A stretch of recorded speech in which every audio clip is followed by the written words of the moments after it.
Hi and hello, football fans. It's your old pal Dave Dameshek. What's going down? I hope all's well wherever you are. Welcome to the Dave Dameshek football program, presented as always by McDonald's all-day breakfast.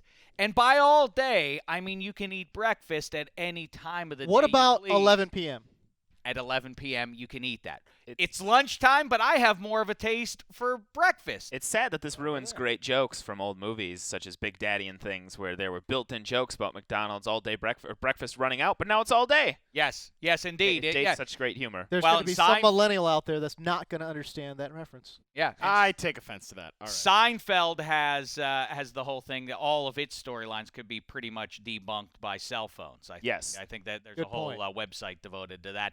Anywho, we have football to kibitz about. You hear Studio 66 is full. Here's what we're going to be talking about. Super Bowl 51. I think enough time has passed, right? Sure. Absolutely. What's it been, It's total time for us to- 72 hours? Yeah, it's time to start projecting what's going to happen in 2016, right? Yeah. So we're going to do that, and we're not just going to tell you who's going to the Super Bowl. We're going to seed it out. We're going to tell you who's going to win the divisions, get the wild cards, and so on. Also, something that I've been looking forward to doing for the last month or two, I want to evaluate who the best quarterbacks of all time are, but do it by decade, and we'll do it incrementally. I want to start at Super Bowl 10. Who are the best quarterbacks of all time as of Super Bowl 10? And then next week we'll do as of Super Bowl 20, and then 30, and then 40, and then 50. And then in the end, we will project ahead to Super Bowl 60, who will be ranked as the top QB. So we're going to get into all of that. Now let's say hello to our pals here joining us. You've heard them all on the show at one time or another. You can also listen to them on the NFL Fantasy Live podcast, also available on iTunes. They have a new one up there for you right now. They debate where Peyton Manning ranks in history, something similar to what we'll do today, but we're going a little bit larger than that. Peyton Manning wasn't around in Super Bowl 10, so of course his name's not – or was he? Well, he was in his third year. He might have been. Who knows? He was young then, though. He hadn't done anything yet. So His arm strength was still there. yes. Right. Yeah, that's a good way to gauge it. All right. Starting off with our guy all the way. He's a man among Mennonites. He also does reception perception is his claim to fame. He is Matt Harmon. What's the poop? Thanks, Dave. Thank you for having me. I've got two men here, James and Dave Dameshek, who take needless shots at me for two different completely falsified things, one being a Mennonite and the other being that I'm from West Virginia, neither of which is true. You're not from West Virginia? I am not. This whole time? No, this whole time. Yeah. I do actually play a banjo, so that's probably not helping the Yeah, that narrative, doesn't help. but That doesn't help. nevertheless. It's no Are one's there- fault yes- but that blonde mustache that looks like you don't have a mustache at all that makes you look Mennonite. I'm True working or on it. false? But it's You not- have mason jars at your house. There is one in our fridge right now. and it is filled with moonshine. I think it's so. adorable that Matt Harmon not only works with this guy, but lives with him, too. That's commitment to the That's game right. of pro That's right. football. Absolutely. Here he is, one of our favorites. He was a nominee, in fact, for, I know. For a Shek Award back in Wow. 2015. It's Alex Gelhar. What's Way the back with in you? 2015. Yeah, that's You know, right. actually, this is my first appearance on the pod of the year, so I'm happy to be here. And I'm looking forward to try and get that nod again 2 straight years in a row. I like your attitude. You know what? Some people shrink when you light a fire under them, but Oh, I no. can tell it's heating you I up have and to rise pushing to the you occasion. further in 2016. And lastly, but not leastly, here he is, everybody, from the Bay Area, as a matter of fact. Although I didn't see you running around up in Santa Clara on Sunday. It's James Koh. What's the poop with you, fella? Buddy, it's my first time on the DDFP. That's not true. Yes, it is. It is absolutely not true. Look, I think is true. I would be Black able tie. to keep track. Black Tie, he has been on the show, hasn't No, he? I have not. That is incorrect. That is true. That he has never been on Oh, I don't have think that's never- maiden voyage. Wait a second. Been on this program. I don't like that. But all right, so now you are here Okay, and good. welcome. But I Thanks. swear you've been on this show. You know, this is what happens. You invite me Uh-huh. like And then I 2 bumped. weeks in advance, and then you don't invite me. That's what Handsome Hank tried to bump one of you guys. He said, as it turns out, I've got some free time I hadn't expected to have in the afternoon. That is a really terrible Handsome Hank impersonation. I I have don't to say. get that. That's no way to win any awards. It's insulting my impression-doing ability. All right, off to a rocky start. All right, let's get into it here, fellas. People continue to bellyache about Cam and how he was sad, and they didn't like the fact that he was bummed out after a big-time game, and they didn't like it because Russell Wilson wouldn't do that, and Peyton wouldn't do that, and Brady wouldn't do that. Oh, how it makes me pine for a post-Super Bowl controversy like the Seahawks should have run the ball. At the time, a year ago, I was sick of that, but now, You're fiending it. wow, I would much rather talk about Darrell Bevell's decision-making than how Cam talks to curmudgeonly reporters 8 minutes after he loses the biggest game of his life. Instead, While he can hear the other team gloating through a curtain. Praise. and by the way, Ike Taylor did mention, go back, that was really one of the better shows we've done in all season long, and I feel immodestly like that's saying something, thanks to Ike Taylor, Maurice Jones-Drew, and Handsome Hank, and everybody else who joined us all through the season, including some of the people here in Studio 66, but really good breakdown of the game and the post-game and all that sort of thing with Ike, Maurice, and Handsome. Ike said that he's been in 3 Super Bowls. In spite of what some reporters are saying, well, that's the status quo in the postgame, is that they're always separated by a sheet. And you can always hear what's happening on the other side with the other team. Ike Taylor said that's not true. He said, at least by his experience, you could never hear the other team celebrating or sobbing either way. Anywho, let's get to it now. Presented by McDonald's. Who are you loving? I'm going to start with you, Matt Harmon. Yeah. I'm gonna go with T.O. Terrell Owens was not voted to the Hall of Fame by, you mentioned, curmudgeonly reporters. Very on topic there, which I think is just ridiculous. And I love that he's. Oh, thank you. I thought you were saying T.O. I love that he didn't get No, in. absolutely not. No, I love that he's come out afterwards and been classic T.O., taking shots at Chris Carter for begging his way into the Hall of Fame, for saying, I don't feel disappointed, I feel disrespected. As a young man that enjoys, actually people with personalities, like Cam Newton, like Terrell Owens, not that they're the same, but, I just think it's ridiculous that he didn't get voted in, for one. He's one of the best receivers, objectively by any measure, to ever play. And the fact that, sports writers want to prove a point by keeping him out, I think it just shows what a broken process it is. This need, and that's exactly what they're doing too, or at least that's their rationalization. I think they're backloaded with guys, and they have to get them in, and they can't put in a class. Maybe that's what they should just do, is say, you know what, we have a lot of guys that are waiting, and they're in queue, and we have to, well, this guy should go in before that guy can get in, kind of thinking. Maybe just one year they should say, we're putting 15 guys in because we have too many guys, and we have to clear the table a little bit for the upcoming group here. But T.O. is, by numbers and otherwise, at worst, the 4th best receiver of the Super Bowl era. I would have him at number 3 behind Randy Moss and Jerry Rice. It's absurd that it's really, the rationalization is about morality. Well, this guy was disruptive. He wasn't nice to us.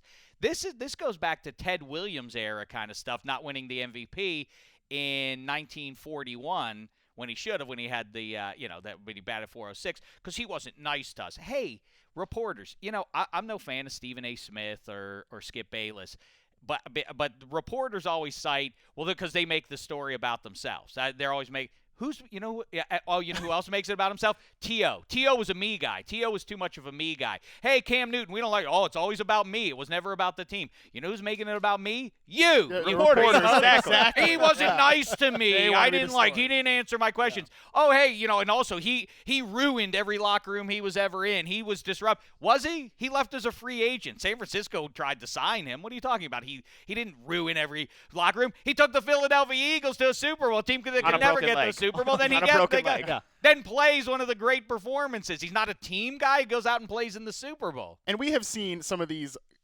writers or Hall of Fame voters come out and stand up for far worse character people to get in because, hey, it's just about what happened on the field. Yeah, but the guys that disrupted the media process. That's exactly right. God forbid. The worst sin you can commit is to not be nice to us.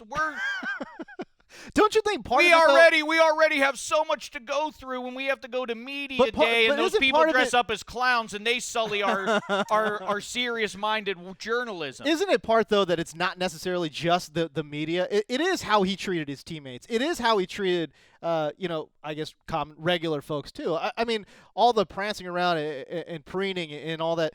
Look, he wasn't a great sport. I mean, forget it. You could throw the media part out of it. He wasn't a great sport, right? He was funny. That entertaining. But that right there is something that happens on the field.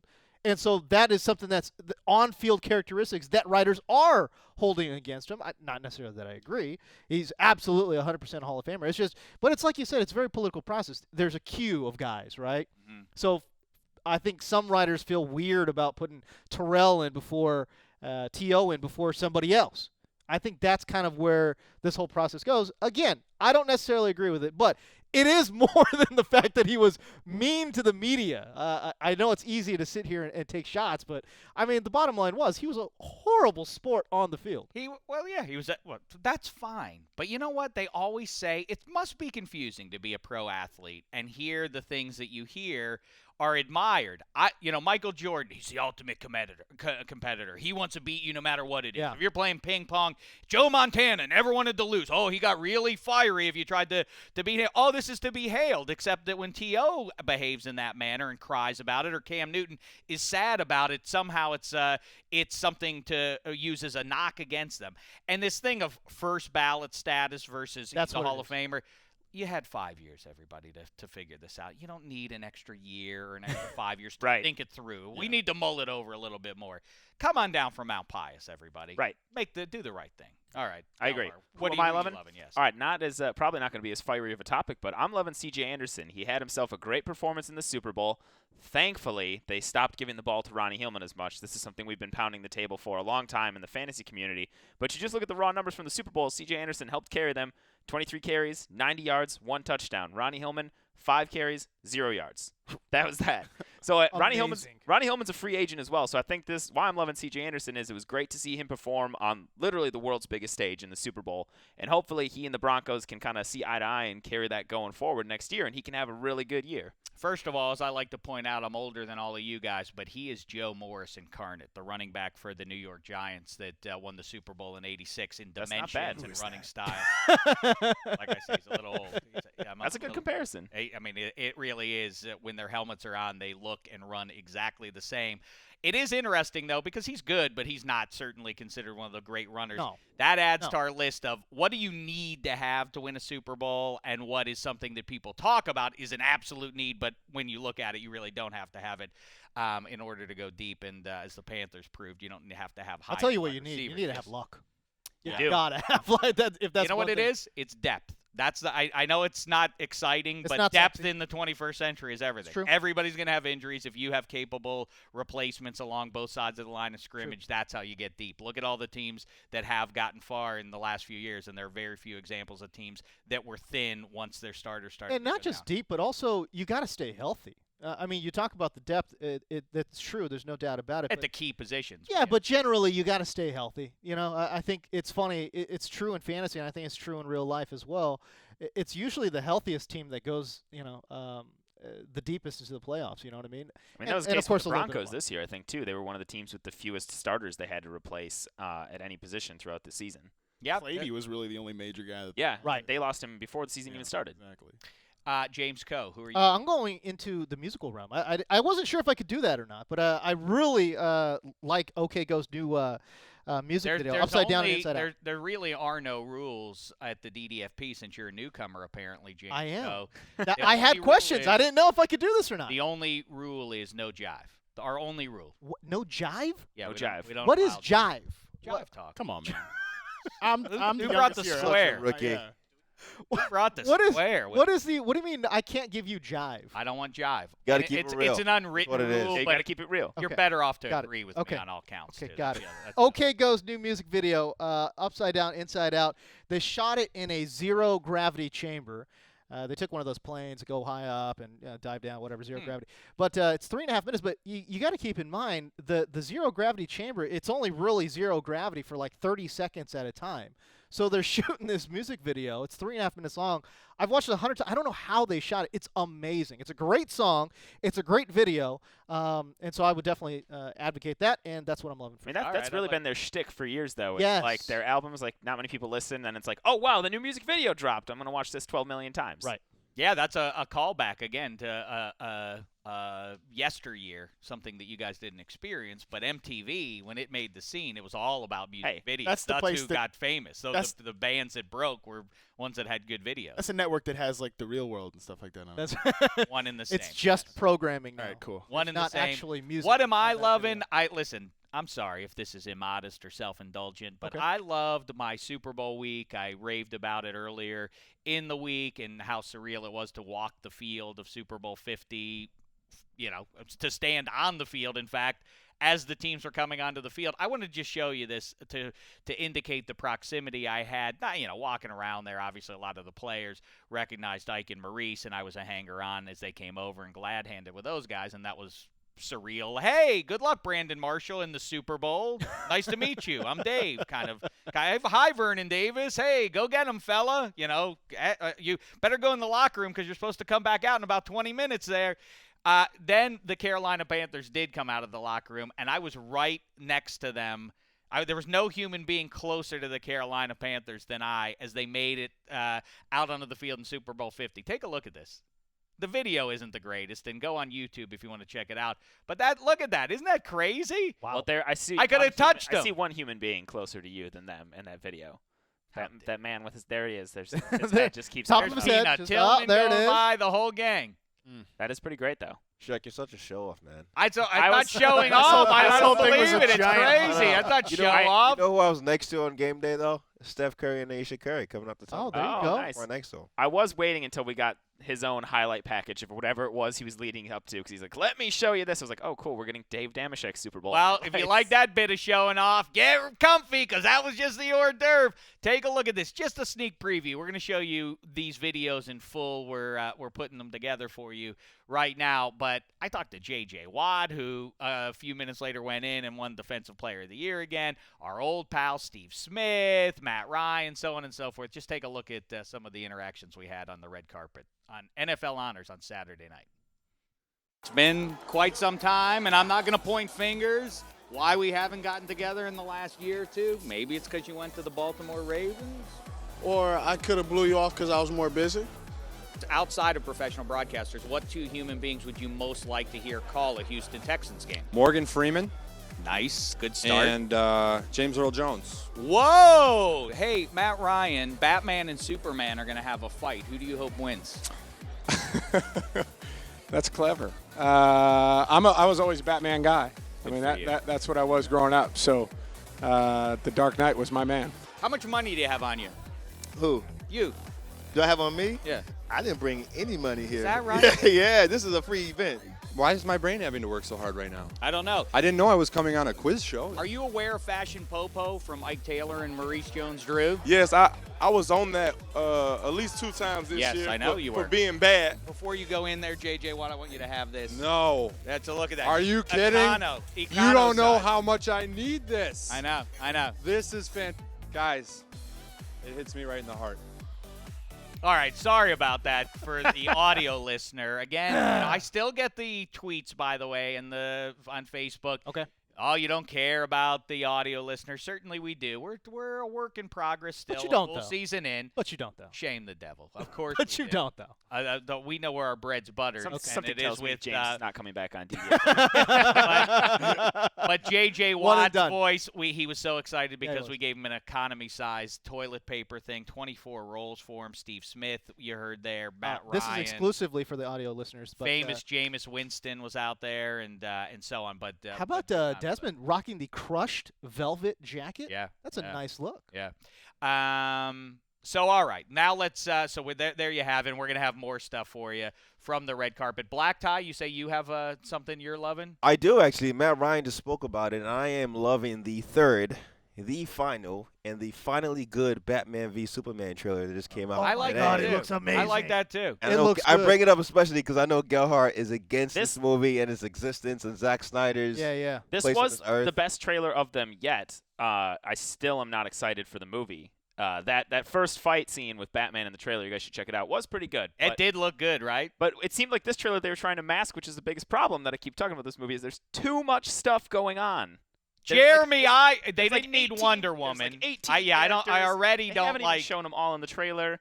It already looks like a miss. Why is everything so dark? Did It is nobody in the really dark. production staff bring a light to any of the shoots? But I Jeremy understand Irons- it's night, but it's also He's film. We the need to Dark see. Knight. It's Yeah. supposed to be dark. Yes. Yeah. There were several Dark Knight films that were dark, but also still visible. Got it. That's the hallmark of the team of the Bruckheimer movies are always marked by their darkness inexplicably in places. Like there's that what was it Last Boy Scout. Oh, yes. The opening scene is on a football field. It's a one of game's the best played opening at scenes night. ever. I know, where the running back takes out a gun and starts shooting guys as he's running with the ball. Very strange.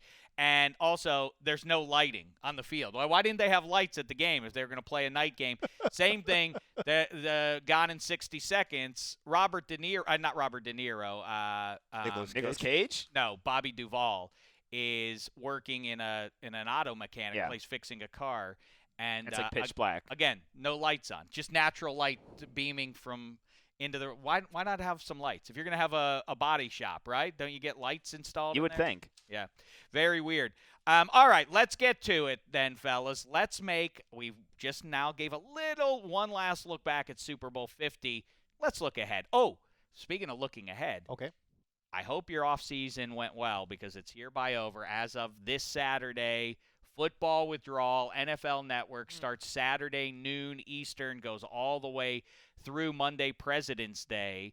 And what we're doing is watching some great games, some great Super Bowls, some great games from 2015. The original broadcasts, me, Ike, Elliot Harrison, Bucky Brooks, sat down and watched some of these games. Just you'll see us here and there, but mostly the star will be the games. But if you miss football, miss it no longer because there's going to be a full slate of games for you all weekend. I forgot that I'm sitting down with a bona fide television star. I saw your television commercial running all over the network. Mm-hmm. You look grandiose. I was surprised there wasn't like eagles flying through in the background.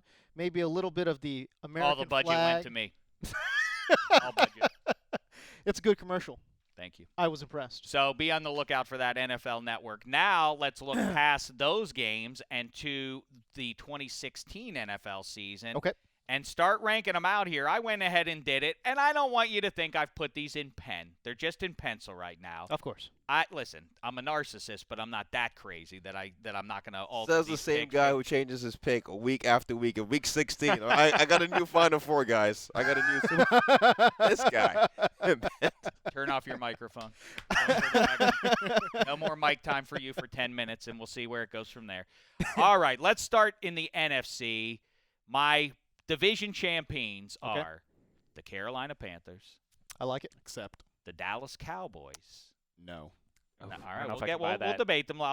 The Arizona Cardinals and the NFC North champs, the Minnesota Vikings. Back to back, they're going to go there. All right, let's debate it. Do we like the Panthers, and do you like them in a division that includes the Saints, who I thought they'll figure things out for 2016, but already they're kicking guys to the curb. They have a lot of dead money already on the books. I don't like Drew Brees where he is at this point in his career. I don't see salvation for them in the draft necessarily, so I don't know what to anticipate. That defense is the biggest question mark for them. They don't have enough talent on there to make a playoff push yet. I don't think they need to. Start Brandon rebuilding. Cooks did come on legitimately, but they do need to find a bona fide number. The tight ends are fine, I know.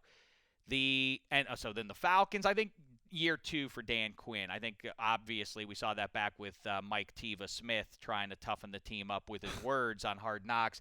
And Dan Quinn, it looked like, all right, they've added some pieces now, and Vic Beasley is going to be a difference maker up here.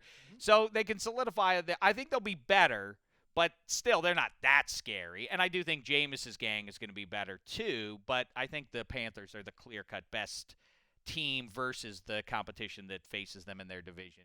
No doubt. Say you, Gelhar. No doubt. I agree with everything you said. Plus, the Panthers are going to get some guys back.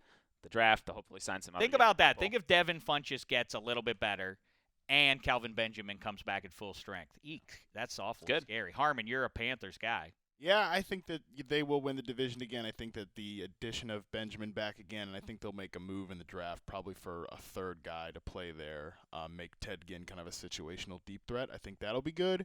But Shaq also Thompson, some more depth along there already. Great their defense linebacking core. Very talented, of course. But and the other 3 teams, like you said, are just still in transition to me. Like, Right. The Bucks I would think are interesting, but I'm kind of confused on the organizational clarity, the direction with the change. Like, you hired Dirk Carter as head coach, but it seemed like the biggest motivation was like, well, we don't want you to have him, so we'll just take him. We'll promote him. Well, I think that's what happened, as a matter of fact, with the Giants, too. The Coughlin made sense ultimately to keep him, and a lot of people were sad after his great press conference where he's like, it's not you, Eli, it's us, and that whole thing. But had they let him go, they would have lost Ben McAdoo, and I didn't think they wanted to do that, and that would have been terrible to reboot that. I almost made the Giants your division champ over the Cowboys. What do you think about those Cowboys there, Koh? Oh, the Cowboys. I think the NFC East is going to be really, really interesting because not only the Cowboys going to get healthy, the Redskins are going to have a developing Kirk Cousins, and I really like that. But man, that Ben McAdoo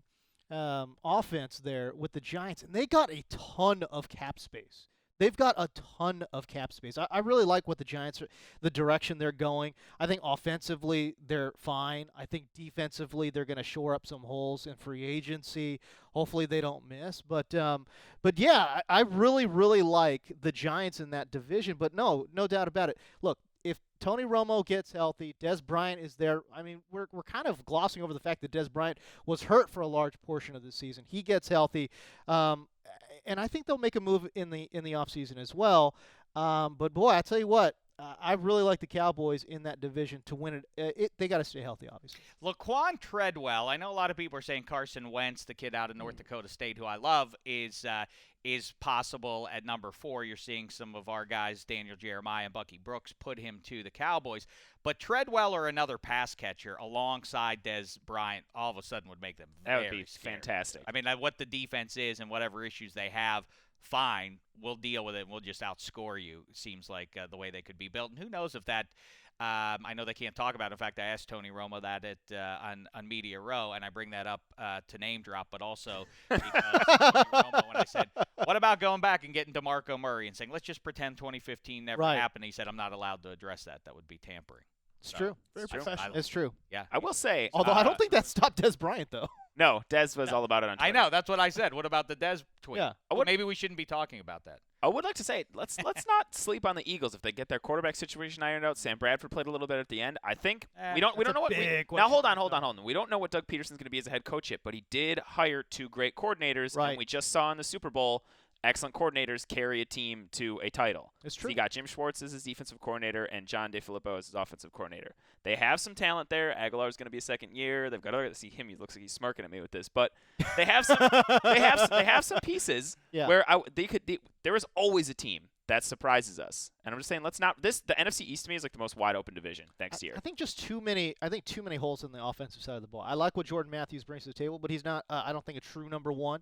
And I love the fact that you talk about the quarterback as if that's an easy solve. That's such a difficult solution. Yeah. I just think I don't see them as a playoff team. By the way, the coaching changes, I love to try and suss out what is the reality, because people put those lists together. You know what football's about? It's a simple game, and then they string together a list of 4 dozen things that are musts for a winning team. So I like to try and suss out what are the ones that you actually have to have and what are the myths. And a couple of things. One, the idea that you have to have a charismatic coach maybe dates back to Parcells as the last guy who really was all swagger, although Mike Tomlin and Rex Ryan bring some of that. But that may be a 20th century phenomenon, because if you look, is Bill Belichick filled with charisma? No. Mike McCarthy? I mean, no. Ron Rivera, Gary Kubiak. Yeah. I mean, these are guys that are going deep there. Pete Carroll is an effervescent sort. Bruce But Arians. so maybe that's a little overstated. The other thing that's intriguing is, and I've always believed this, and recent history bears that out, is that you can't build an NFL team through free agency, except all of a sudden, didn't the Denver Broncos just do that? Didn't the Broncos just get all their key pieces through free agency to build up that defense? And really, would the Patriots have won the Super Bowl if they hadn't gotten Darrelle Revis a year ago? So I think that suddenly maybe you look at that and think, all right, maybe you can't go out and grab 10 guys and rebuild your team, but maybe if you get a key you have to have piece the or core, two. though. A lot of teams needed that free agent to get pushed over the edge. Yeah. Yeah. The mid-90 Packers didn't get there until they got Reggie White, and then likewise the Packers with Aaron Rodgers, they needed Chuck Woodson was that signing, and a lot of teams. And in this case, a lot of that core was still drafted by that Denver team, though. Like Von Miller, Demaryius Thomas, like a lot of those guys. Of course, they got Ware and Manning through free agency, but we all saw Manning didn't really help them win that game as much.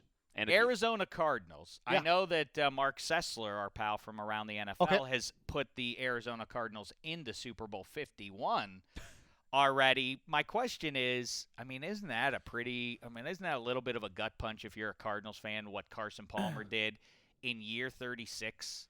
What I think we're getting a little ahead a of year ourselves. ago. He's gonna put it together. Aside from other issues, I think the thing with the Arizona Cardinals, first of all, they play in an extremely tough division, and Carson Palmer's not necessarily the model of health, as we've seen. I think it's a fragile team, quite honestly. It's an older team, and a lot of their key pieces are getting on in age. I think they had a great season this year. You gotta love the offensive-defensive balance, but again, because they have so many veterans on that team, I just see it as more of a fragile kind of team. They could really take a step back. They could really take a step back next year. And if there's one team that that is going to be very sensitive to injuries, I think it's the Arizona Cardinals. It's a weird – you say that's just one of those things that we've sort of accepted. Well, the NFC West is where it's at. It's always a tough division. Maybe it's not. a black and blue division. Maybe not. You're That's what it sending is. that you still are going to have that Rams defense, and I can't believe we're sitting here in February and Jeff Fisher is still the head coach. You don't go and get somebody. You don't go chase somebody exciting out there. Dave, there are names out there. The Rams already got like 56,000 people to buy season tickets. They want to see Jeff Fisher, clearly. Yes, clearly. The mustache rules all. They don't have a QB. And by the way, let's just indulge that for a second. The idea, I guess it would be a splash for casual fans to bring the share of Peyton Manning in there. And I could actually see from his perspective having a desire to do that. Why? Because you don't want to be Joe Namath with the Rams, but ironically, given these circumstances in the reboot of the franchise, it could be fun, and you'd have a good defense, and you'd have some playmakers Todd around Gurley, you. you'd get to be thrown it in the Coliseum. I get it. If Peyton decided to, and he's hurt. I wouldn't think that was crazy. I wouldn't think it was crazy for Peyton to do that, but to me, I'd go get Colin Kaepernick first. That's who I'd want. Yeah. Give him a shot. That's a wild card behind a dominant defense. When did Colin Kaepernick thrive? When the Niners were dominating teams defensively, and you just needed a couple special plays out of him over the course of the game. Colin Kaepernick would be great if Jeff Fisher wasn't the coach. That's right. That's where it comes down to. I mean, it's just not a good quarterback coach. Well, he was cool with Steve McNair making plays with his legs in the Steve heyday. McNair was so. I mean, he was very much a pocket passer. It just happened to be he had good legs and would. He was.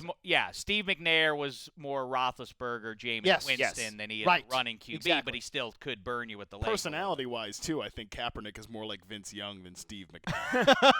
and it was pretty clear from the beginning that those two were never going to get along. The Seahawks, I'll tell you this right now. You didn't have them in your. I don't have them in here. My two wild cards are the Packers and Giants. The Seahawks are out. No Marshawn Lynch. Listen, there are evolutions to these things. Teams don't stay on top forever unless they're the New England Patriots. Teams do go away at some point, and that offensive line was garbage for half the season. I don't see any reason why it's not going to be an issue, at least in times next year. They're going to be a good team. They're going to be relevant. I still love Bennett and Averill, and the back end is still strong, but Jeremy Lane very well may move on. He's a quietly significant piece there, but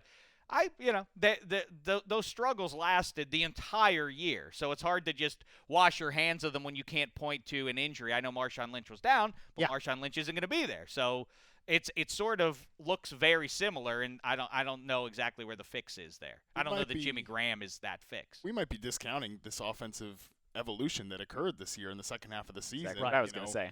Doug Baldwin took off as a legitimate, top threat.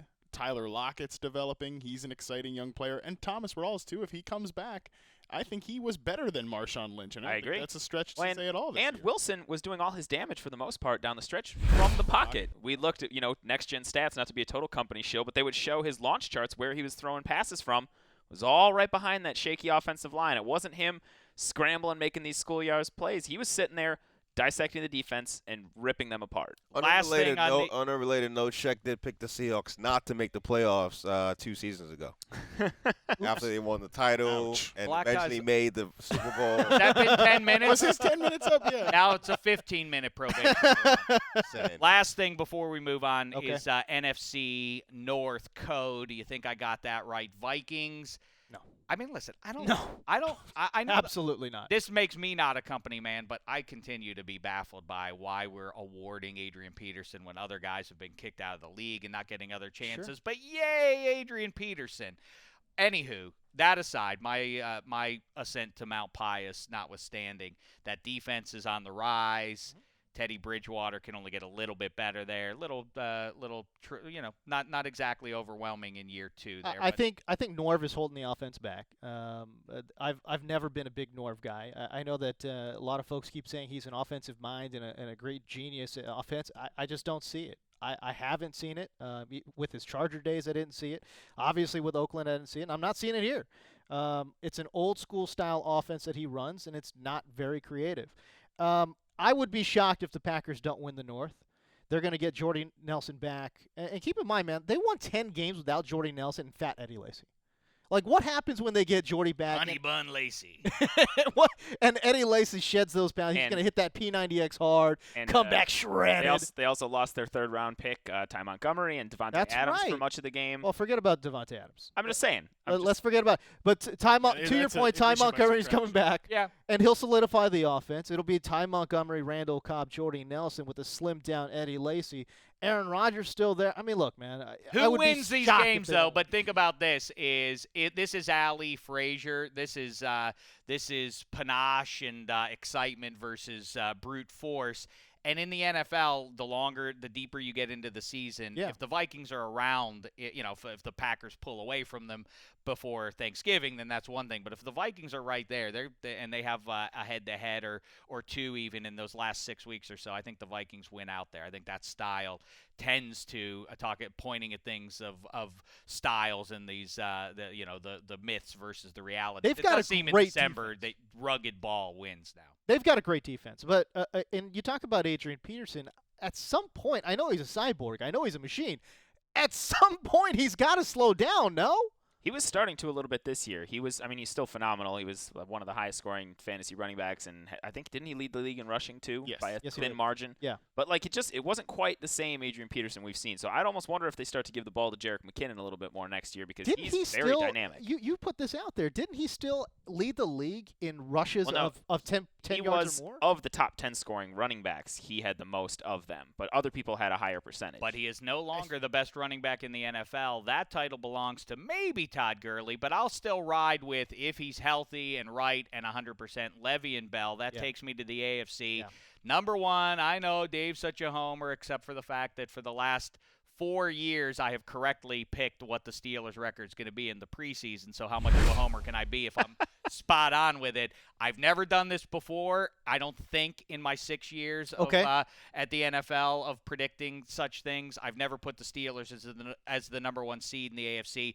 I will here, though, because they should be. I mean, everybody knows this. They should be overwhelming offensively. They were overwhelming when they didn't have Antonio Brown. They were overwhelming against the Broncos. They really should have beaten the Broncos with Jess Martavis-Bryant and Darius Hayward-Bay and Sammy Coates, for goodness sakes. And insane. With D'Angelo Williams backup. And the key is the offensive line. They're not getting enough credit for that. That's the hidden secret there. Mike Munchak, whoever has been behind, who has ever lined up in front of number 7, was terrific. In fact, look at what they did against Von Miller and DeMarcus Ware in 2 games. They shut those guys out. And as soon as that game ended, they went on and dominated the Patriots and then the Panthers. So didn't the Steelers also lose Pouncey to start the season? They did. So they should be, and the defense is on the rise. People who continue to say, well, it's not good, but if you were paying attention the last 6 or 8 weeks, it was very good. Bend, don't break sort of thing, and with that kind of offense. That's all. Chiefs at number 2. Maybe I was a year premature. I said the Chiefs were going to go to the Super Bowl this year. Could have almost did. We're not too bad. They had a shot at it. Colts get back in the AFC South. That's playing a hunch, but the Texans could be there. Patriots, I'm not going to pick against them again. I mean, until Tom Brady goes, I got to keep going with the Patriots to win the division. But they do slide to the 4 seed. I have the Bengals back as your 5 seed. and then the Raiders, just for fun, I'll put the Raiders in there because they're the bones are there at key positions, and can they continue to flesh out that roster through the draft? They've done a good job for all the jokes that people make about them. I'm going to start with you. What jumps out at you here, Gelhar? Aside from the Steelers at number 1, I think they could very easily get there as yes, well. They could. Of course they could. Spoiler alert, when we were talking about predicting, I would probably put them in the Super Bowl this year. Oh. I don't know if they get the number 1 seed. I'd put the Patriots there just because that's who they are. They didn't get it this year. They'll magically stumble to 13-3. But the Jets are good, and a bad matchup clearly, and if Ryan in year 2 figures it out, and the Dolphins have better pieces than they do have results, and Adam Gase, talk to Jarvis Landry. Why do I bring it up? Because I like the name drop, and also because he told me he loves Gase. And he's going to get it right. Most new players love their new coach. Nobody's going to come in and I did that mostly for the name drop. No, it's all right. It's all right. The name's still rolling around in Studio 66 good. here. Thank you. I like that you put in the Raiders, too. That's kind of a wild card. But when I was looking at it, I first put down the Jaguars. Then I scratched them out. Right. Then I scratched out the other team. And then I put them back in. Because why not? They kept everybody there. They're going to have some consistency.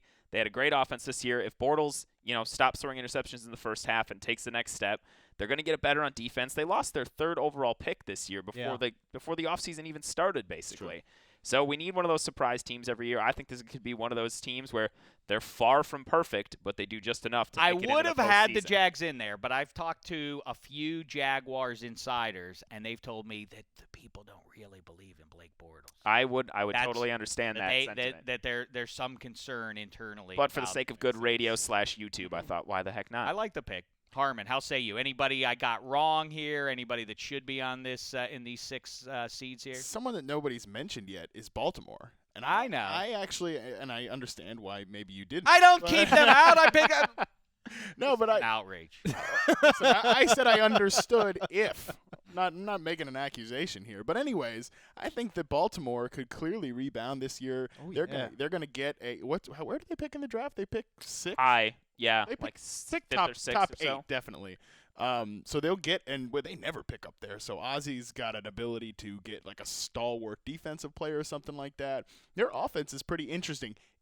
Is it? Big if it all breaks out right, if Joe Flacco comes back healthy, they have an interesting receiver. A lot of people don't like Brashard Perriman. They thought that was a terrible reach. Steve Smith is old and coming off an Achilles. We see how that worked out for Kobe. But I disagree. The NFL game is not played in Studio 66. Our old friend Steve Smith is back. That's a great point. No, but I think Steve Smith will come back he'll probably be the 3rd receiver there. Honestly, I like Perriman. I think he brings a lot of speed with Joe Flacco's arm. I think he can also make plays after the catch like a Demaryius Thomas type of receiver. And Kamar Aiken, a favorite of franchise. Fantasy stronghold downstairs. Yeah. He came on as kind of like a number 2 receiver. I think they have 2 interesting tight ends. Yes, Crockett they do. Gilmore, Crockett Gilmore and Max Williams is going to be good. Max Williams is supposed to be a great pass catcher. But you're right. It kind of all has to break right. I thought about them too, but it's like if one of those pieces doesn't live up to it. It's very volatile, but if it all works out, I could easily see the Ravens back, maybe even winning the division or at least getting in a wild card round. Like I mentioned, the Texans remain intriguing. They won the division, and Gelhar glibly said, well, as long as they can figure out their QB situation, they'll be all right. But in the same thing, if the Texans... I don't think I glibly said that. No, you kind of did. I would say that was accurate. They just got to get a QB, but they're low already. Yeah, so they might have him there. The guy who's out there, whisper. I'll tell you what, a guy like Mike Glennon would be good enough to win the AFC South. Stop. With the Texans. With Good the pieces enough. they have? Stop it. With the... That's like Jalen Strong along with Ryan DeAndre Hoyer, Hopkins. They'll draft a running back. Team Jalen Strong over It's here. gross. Now you're trumping Just for him as throwing it well. out. just cut them out of the screen. And there you have We're the gonna start Bengals talking as Jalen well. I got to ask you a I don't question. know. Can I take over this conversation for a second? How you didn't have the Broncos in your top 6? That's correct. I didn't. Why? I mean, look. Here's the thing. are they going to do it again? They're going to just keep Have a winning dominant games and defense games. Exactly. Yes. Dominate. They are. Why Hold would they on. not? With 'Cause if you're Shek here, let's not forget that a mere 2 weeks before the season ended, they were on the cusp of not even making the playoffs. Okay, that's fine, but they made the playoffs. And they won the whole thing. They won 12 games. I mean, But if they had lost, and they just about did, to the Look at- Bengals, to A.J. McCarron's Bengals, a mile high, or Had the Patriots not fumbled a punt in the third quarter, so many what ifs. in the Right. snow, That's what we said. if that hadn't happened, the Broncos wouldn't have gone to the playoffs. So, so it's not far-fetched to say. And by the way, again, this isn't Homer talk. The Steelers outplayed them certainly in that game. If you're going to play, the point isn't to diminish the deeds of the Broncos. Rather, if you're going to play nip and tuck ball, then you're always a play away from getting knocked out of the playoffs. We just had this discussion on the Fantasy Live podcast. Subscribe on iTunes, leave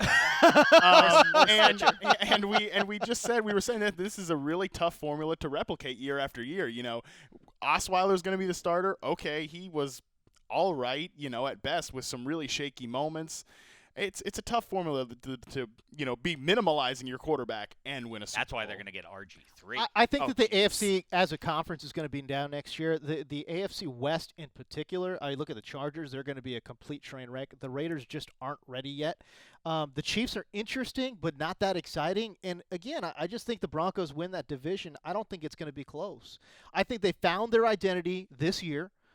They figured it out because keep in mind, when Peyton Manning was trying to commandeer that team, it was a mess, man. It was an absolute mess. And then they figured out in the back half of the year, okay, we don't need a quarterback. We're going to play defense first ball, run that rock a little bit, run the Gary Kubiak system, and win out. I think they found themselves in the back end of the season, and they're going to continue that success. I think they found a golden horseshoe somewhere buried in Denver and rode that through the playoffs. Listen, you won Super Bowl 50. It's your third ring. And they did a heck of a job winning. This one's for Pat. Love that. I'm not trying to put you down, Broncos or fans. I'm just saying. No, they had an awesome season. But for next year, we're looking at next year. And speaking of looking at next year, Shek, is a moment of truth. The moment for you to make your very first of many Super Bowl 51 predictions. Right.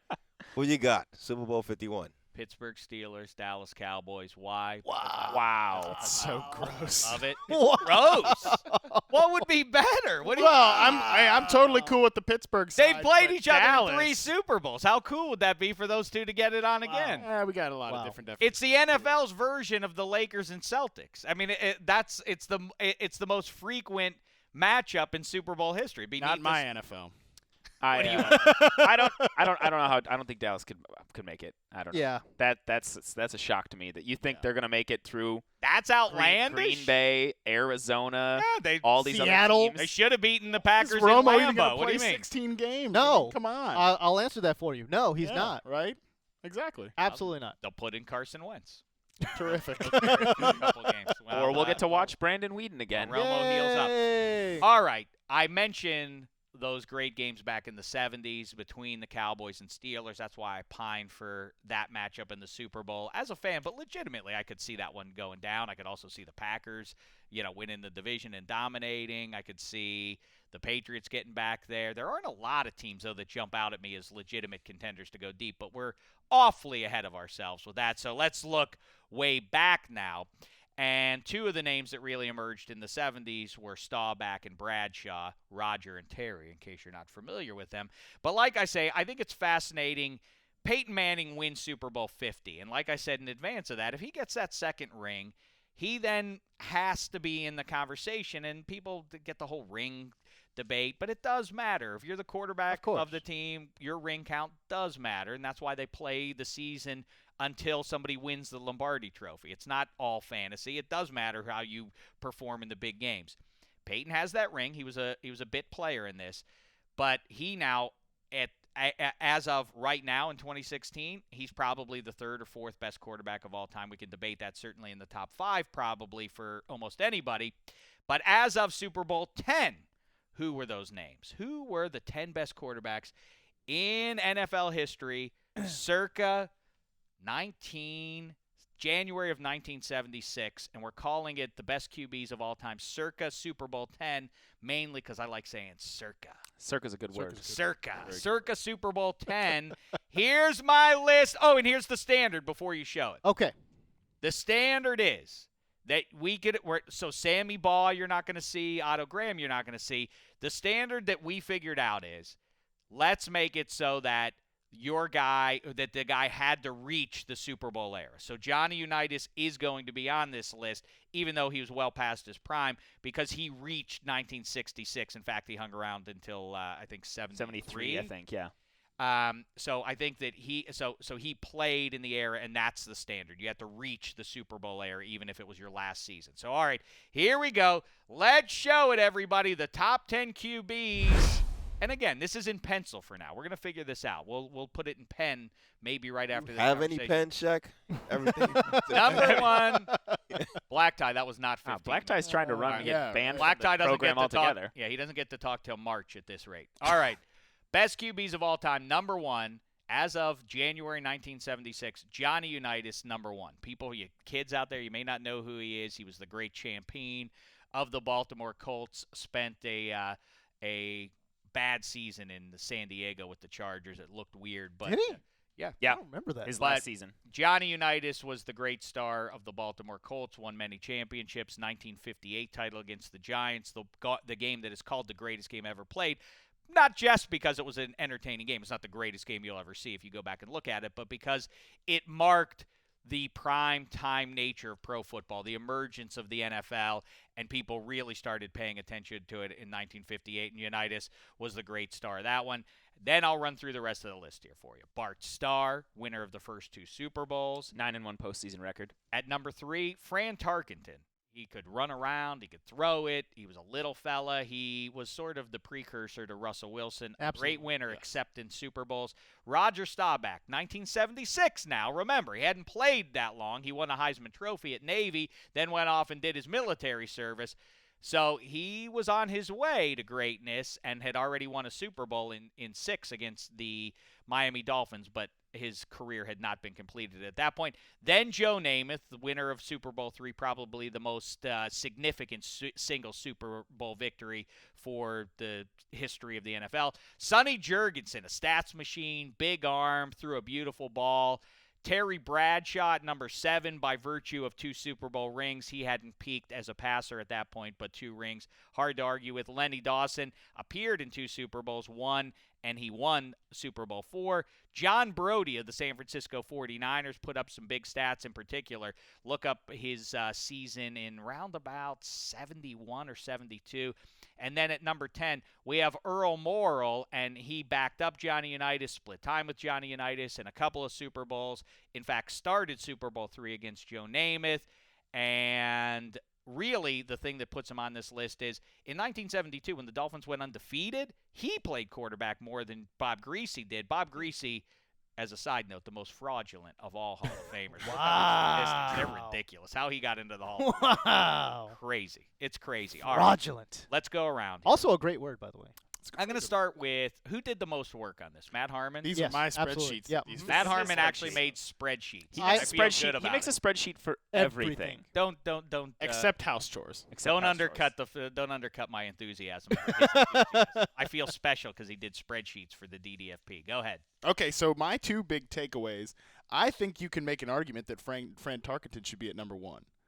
He played for a long time. He's actually number 1 in of these guys in Pro Football Reference's approximate value metric, which weighs how valuable they were to the team. So he's actually, and far and away actually, so like almost 100 points higher than the next highest guy. So he was clearly a very valuable guy. You know, if you think about how the rules have changed now, if he was throwing, these improvisational plays to these wide open receivers like Russell Wilson does, he could have put up, many more yards, and he's already 8th in passing yards in terms of all-time guys. So I think you could really make an argument for him over Bart Starr and Johnny Unitas, especially my mother is from Baltimore, so I'm actually not allowed to say anything positive about the Baltimore Colts because there's still a lot of hurt feelings there on that side of the family. So I think you can make an argument there. And my second takeaway is I think Joe Namath is way too high. Again, you talk about numbers. He has the lowest touchdown rate of your 10 guys here and the highest interception rate. He has the lowest completion percentage of these guys, the lowest quarterback rating, and the lowest adjusted yards per attempt. So, again, just really like as an individual, very unimpressive long-term career. And if you think about it, Len Dawson, had he ended up winning, this comes straight from my research department, Adam Rank. He said that if you like to do the NFL's thing, consider if Len Dawson wins that game and the Jets, lose, they don't win that Super Bowl, we could all be rocking around with Len Dawson crew cuts. I know. It wouldn't be as exciting a world, though. No. Not at all. Joe, yeah. Not at all, but I hear you. That's an interesting point. Joe Namath, I have a soft spot for guys who get derailed by injury when they're great. And really, he was hobbled by the time he even got to the NFL. And once he got the second knee injury, and that was a different age. You weren't back on the field the next season and ready to go and couldn't tell a difference from one year to the next. You were hobbled forever. And he kept hurting those knees. But when he got to the AFL, he could sling it. Beautiful ball. I love all the charisma and all that stuff, too. Right. Not that has any impact on anything. Certainly not to the Hall of Fame voters. How you Clearly. By the way, how bad would the Hall of Fame voters hit Broadway Joe for the womanizing now? It would probably be Well, pretty bad. he didn't. I don't like how he he wasn't married and, So he completed the feat of knocking off the Baltimore Colts, and that was, like I say, in the significance of the history of pro football, that win is about as big as there ever was. The fact that he guaranteed it, too, beforehand adds to the mystique. Of course. Believe me, it hurts to go against a man with that kind of bravado and confidence. But also, though, practically, like I say, before he really started to get banged around, Mario Lemieux, to me, as I always will say, he's the best player of all time. He just had a bum back, and then he got cancer. But, he was, at his best, better than Wayne Gretzky. Joe Namath was about as good as it got until he really started to get knocked around. He could run it around and everything, too, early in his career, especially even at Alabama. So maybe I have overrated him just a little bit there. You're right. I kind of feel like you shouldn't have said anything, though, because I feel like after your 5-month hiatus, you're going to come back. I could totally see you rocking a fur coat. You know what I mean? It's a little warm here for a fur coat. That's very true. Well, that is Broadway Matt doesn't have the same ring. No, the term that is used is peacock. Right. One of my longtime mentors in the industry, Sigmund Bloom, called me. That's his nickname for me. Is the peacock. Yeah. Peacock. So. See, that's not bad. Yeah. I can see that. Again, for the audio listeners, Matt Harmon has a beautiful set of hair. So, by the way, just real quick, gorgeous. because time's running short here, let me point out this to you. So, at number 10, I have Earl Morrall. I have Snake Stabler. Why is he on the list over Kenny Stabler? That was one of my big ones. Well, because Snake Stabler wasn't really in the league all that long. Not in that long. Well, neither was Earl Morrall by the virtue of starting. He was like a career backup. No, that's not. I mean, he started earlier, but all of his main years in this decade too were as a backup. Snake Stabler had lost the Immaculate Reception game. He had not been to a Super Bowl at that point. Super Bowl 11 is when he would finally arrive the following year. So we're going up to Super Bowl 10. That's I'm fair. trying to stick to that. Also, by that, I know we got to get out of here soon, but you have Bradshaw rated too high on this. Maybe I do, but for this point in his career, everything most of the rings. Then Eli Manning's a top 10 quarterback in all time right now by virtue of his rings. No. The game, what this proves is that the game of pro football had a long way to go in 1976. All those names, when I was growing up, there were names on this list. There would be names in the all-time passing leaders or rushing yards or anything else.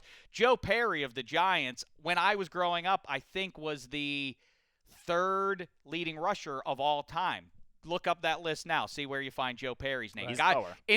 During our lifetimes, as it happened, baseball, a lot of those numbers are entrenched, and I know the steroid era threw those out of whack a little bit, but nevertheless, a lot of those names, DiMaggio, Ruth, and Greenberg, and so on, are still on those lists. That's the point of doing this. That's why I find this fascinating, is that you're going to see some guys that were considered, he's one of the best we've ever seen here. Earl Morrall was that. John Brody was that. Now they're not in that conversation. Nobody brings them up. Darryl LaMonica, talk about a beautiful throwing motion. Black Tie would love that. Sexy deep ball. Darryl LaMonica, for sure.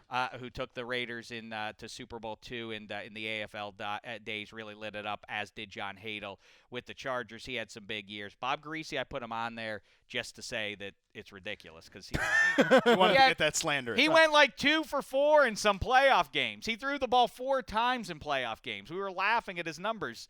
Yeah, he looked like they were Peyton comical. Manning. Yeah, they were pretty. He looked like Peyton Manning, is what you're telling me. He made Peyton look like Peyton circa 2004. Yeah, ridiculous. He was 3 of 5 for 70 yards I mean, it's absurd. All right, great fun, fellas. James Koh. What's up? I don't still believe that you've never been here before. I swear you've Unless been here. there's another Asian brother on the network, I'm relatively confident I have not been on this show.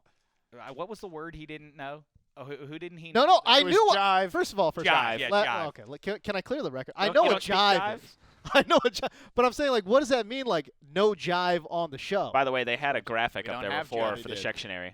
Thank you. Explained what jive was. Please, if you watch the Dave Dameshek football program, you would already know what jive is, and we could have avoided That's a this. good point. This Awkwardness. unfortunate, Right. and ugly incident. Matt Harmon, great as always. Alex Gelhar, great as always. What a pleasure. Make sure you check out NFL Fantasy Live. The podcast is available, NFL.com/podcasts. As it happens, so is this one. You can Hey, listen to it. You Download can them watch it. The show is available on YouTube. Watch it there. Download this one, too. Hey, Black Tie Behind the Glass. Do What's we have happening? time for any trivia or no?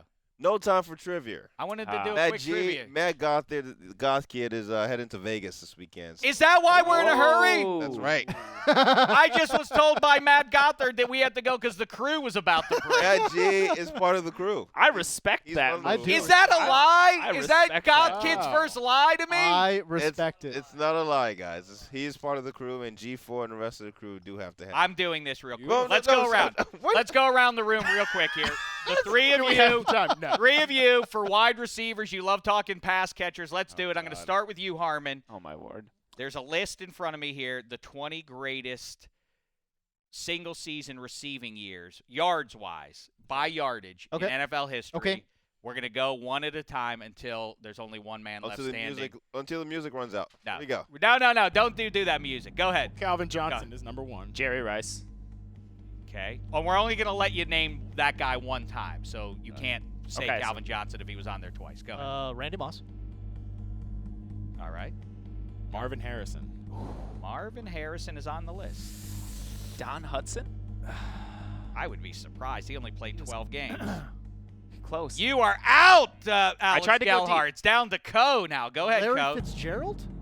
Larry Fitzgerald. No. He wouldn't have been up Not a there. chance. No, never. All right, now, well, actually, I think that makes you the winner, but Harmon, why don't you put a cherry on top of it? Did anybody say T.O.? Dang it. That was an easy one.